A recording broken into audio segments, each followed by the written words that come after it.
Waves media తెలుగుకి స్వాగతం. తాడేపల్లిలోని తనపై జరిగిన దాడి గురించి బాధితుడు నాని మీడియా ముందు తన గోడును వెళ్లబోసుకున్నారు.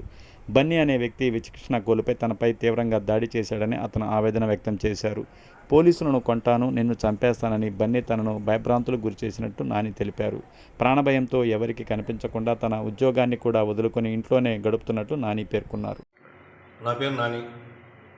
ఇలాగా మొన్న పోయిన సోమవారం రోజు నా మీద బన్నీ అనే మనిషి విచక్షణ కోల్పోయి నా మీద దాడి చేశాడు. అది దేని గురించి అంటే నేనంటే పోలీసు ఎన్పారమారని అది ఇదని చెప్పని విచక్షణ కోల్పోయి నా మీద దాడి చేశాడు. నేను భయపడిపోయి ఏమనంటే పోలీసు వాళ్ళు కొంటాను, నేను చంపేస్తా అది ఇదని చెప్పి నన్ను బెదిరించాడు. నా ప్రాణాని వల్ల నేను బయటికి కనపడలేదు ఎవరికి. నాకు ప్రాణాన్ని ఉంది వాడి వల్ల, కానీ నేను ఎవరికి ఏ విషయం చెప్పుకోలేదు. పోలీసులు కూడా కేసు పెట్టలేదు. ఏమంటే పోలీసు వాళ్ళు కొంటా, రూపాయి నా దగ్గర ఉంది, నేను జోబు దొంగని, ఎంతైనా కొంటా అని చెప్పి నన్ను బెదిరిస్తున్నాడు పదే.